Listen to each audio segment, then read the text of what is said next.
Power Rangers is an American adaptation of the Japanese series Super Sentai. I've already made a video about America-exclusive characters that don't exist in Japan. In this video, we're doing the opposite. We're going to take a look at several Rangers that exist only in Super Sentai and were never adapted for the West. And I'm not talking about Rangers from completely unadapted seasons, like ToQger or Lupin Ranger vs. Patcher Ranger. I mean characters from seasons that were adapted, but for some reason were left out of the American version and never appeared. And if you're a true tokusatsu fan, make sure to hit that like button and subscribe. Thanks for 1,000 subscribers.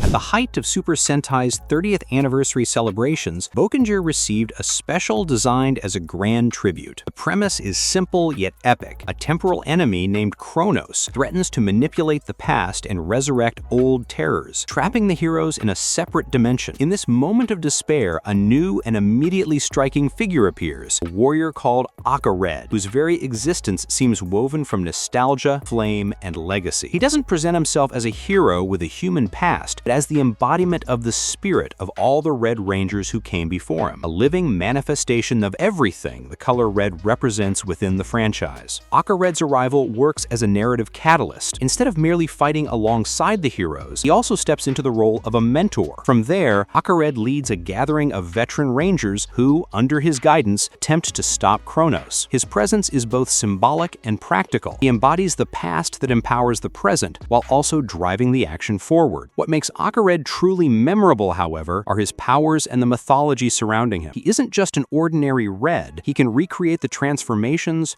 poses, weapons, and attacks of multiple Red Rangers from the past. And AkaRed's story doesn't end with the 30th anniversary special. He reappears in later projects, further solidifying his role as a legendary figure. Thus, AkaRed remains one of Super Sentai's exclusive treasures, a chapter of history that many Western fans only discovered later when diving deeper into the original material.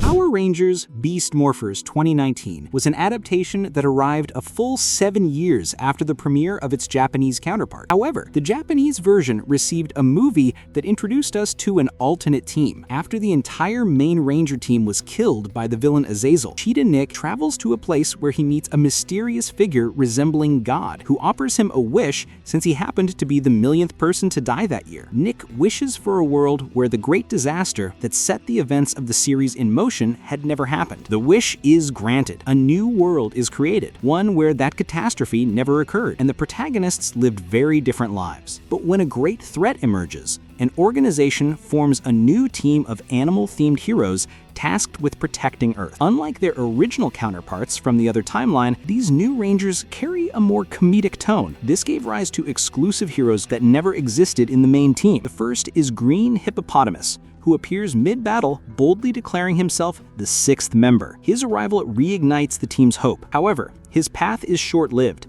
Gravely injured in combat, he entrusts his last wish to his comrades, becoming a symbol of sacrifice and remembrance. The loss of this ally paves the way for the transformation of Black Puma, who had until then been a distant commanding figure. Faced with the void left by the Grand Hippo, he chooses to fight alongside the team, donning the black armor and piloting his mecha to aid in the battle against a colossal enemy. His shift demonstrates that even those who stay in the shadows can bear the weight of combat. And finally, there's Pink Cat, the alternate universe counterpart of the Red Ranger's sister. She didn't actually have a Ranger suit, but instead created a memorable, improvised uniform of her own. The victory, however, comes at a narrative price. Since this alternate timeline only existed because of a wish tied to a temporal exception, saving the world also meant the restoration of the canonical timeline, and with it, the dissolution of the alternate reality. When that moment arrives, the alternate heroes accept disappearing, having fulfilled their mission. In the Japanese version of Power Rangers Ninja Steel, beyond the classic 5-member core team, there's already a 6th Ranger, Star Ninja, who expands the squad and brings new dynamics to the battles against villains. However, an even more intriguing figure appears later on, Luna.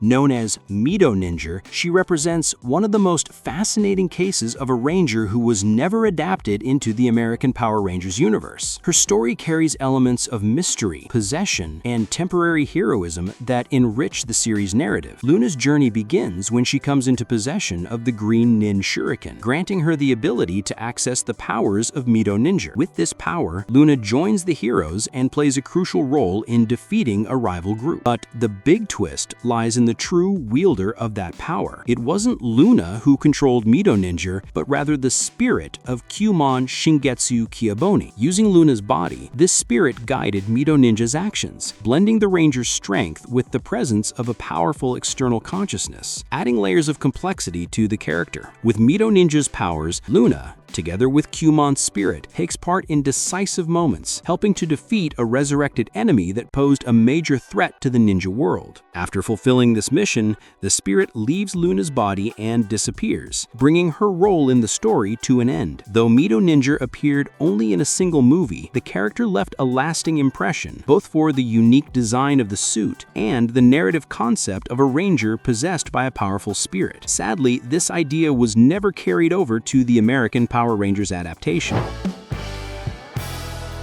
Power Rangers SPD is often considered one of the best seasons in the franchise, featuring a stellar team of core Rangers, a memorable 6th Ranger, and even a handful of special ones. Both the Japanese and American versions also introduced unique one-off Rangers. In SPD, we had the Orange Ranger, which we covered in our previous video about US-exclusive Rangers. But in the Japanese version, a movie gave us one of the most intriguing Sentai exclusives of all time, Mary. She first appears as a mysterious singer performing in a nightclub, a captivating presence who immediately draws the hero's attention. Soon, however, her lighthearted facade gives way to something deeper. Mary is revealed not to be just an entertainer, but actually an SPD officer from the planet Leslie, sent undercover to investigate a crisis threatening her people. From the very start, she isn't just a civilian side character. She's a space cop with resources, secrets, and a role to play in the galactic conflict. And then comes the moment that secured her a permanent place in Sentai history. Mary activates her device and transforms into DekaGold, the very first Golden Ranger in all of Super Sentai, and notably, one of the very few women to wield this symbolic color. Visually, it's pure spectacle. Dual weapons, glamorous flair, and the shining gold aesthetic that makes her instantly stand out. But here's the twist that makes DekaGold legendary. Her transformation is shockingly brief. Almost as soon as she morphs, she's taken down. Mary is shot, her SP license malfunctions, and she loses the Ranger form just moments after achieving it. In other words, the franchise gave fans a glimpse of something groundbreaking, a dazzling DekaGold in action, and then snatched it away just as quickly. That fleeting, what could have been moment is exactly why DekaGold remains one of the most talked about Sentai exclusives of this day.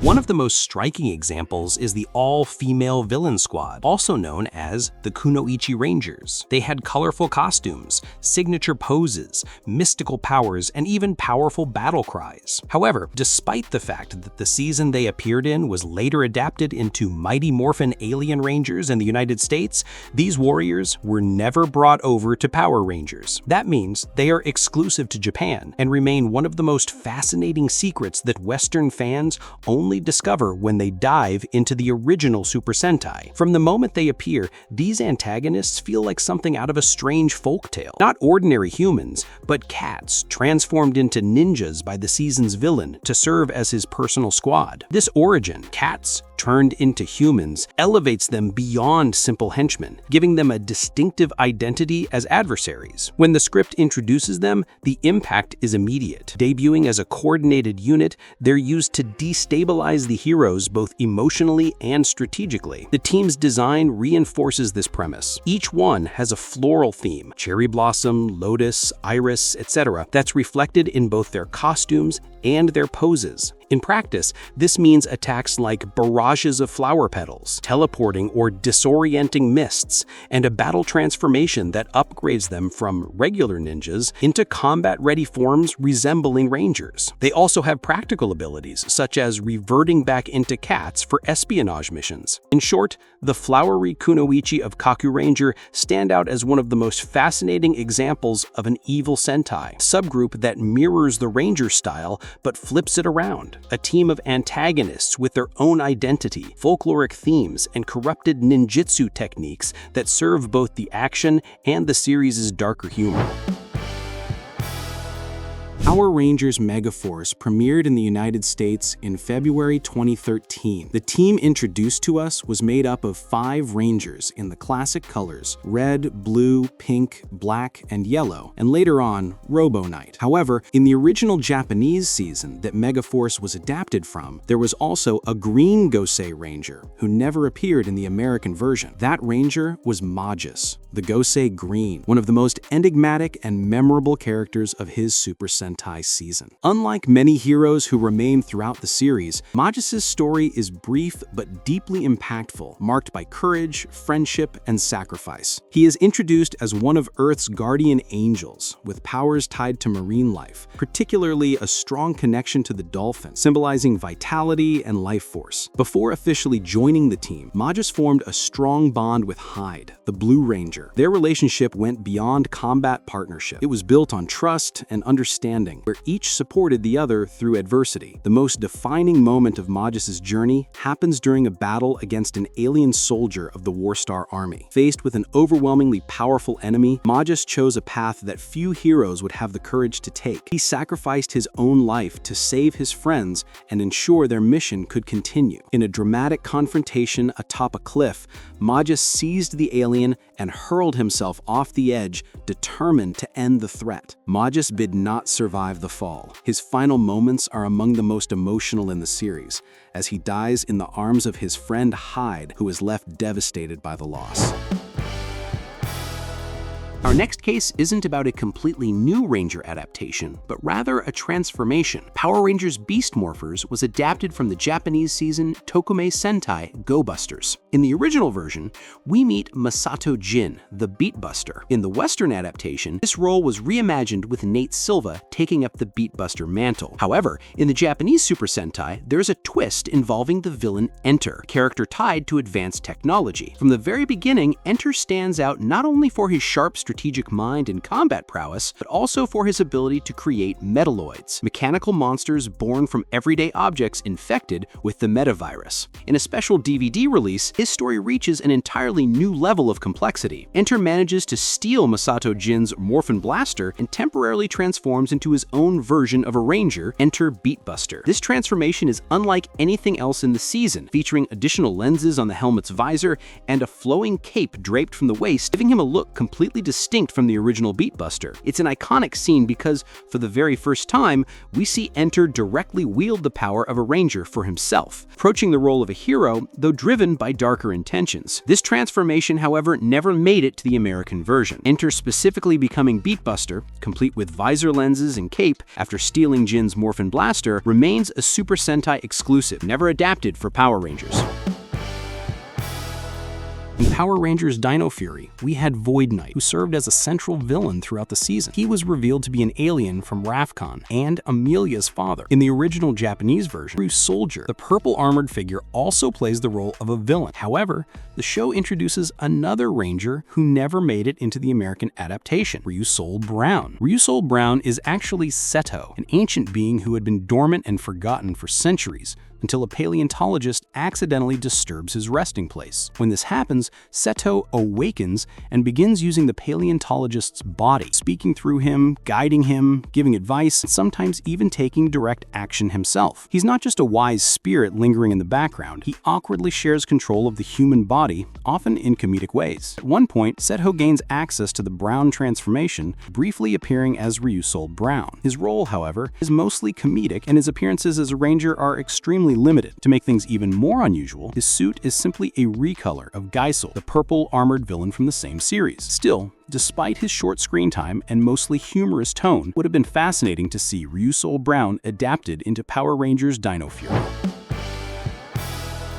In the United States, Power Rangers Samurai aired in 2011. Its original Japanese counterpart introduced us to Takeru Shiba, the Red Ranger, in a special crossover episode featuring characters from another season. Equivalent to America's Power Rangers Megaforce, villains join forces and unleash a dark power capable of corrupting even the strongest warriors. In one sequence, Takeru is captured and subjected to this dark energy. He undergoes a form of brainwashing and is transformed into Gato Shinken Red, a black-coated version of himself, used to sow destruction and serve the villain's plans. His suit is essentially a darker recolor of his Super Shinken form. Despite just being a color swap, it looks striking and distinctly different. The transformation is more than symbolic. This evil version retains access to all of Takeru's weapons and techniques, but his colors, attitude, and objectives are inverted. He acts as a tool of the enemy. During the special, this corruption is used strategically. Gato Shinken Red attacks without hesitation, taking on both Ranger teams in the crossover and demonstrating enough power to dominate them temporarily. The scene is dramatically shocking because it turns the hero into a threat, forcing the protagonists to reassess the battlefield and find a way to reverse the mind control. This moment stands out for several reasons. First, it's rare to see a season's main Red act so violently against his allies. Second, the form itself is visually iconic. A black-coated Shinken Red using the same abilities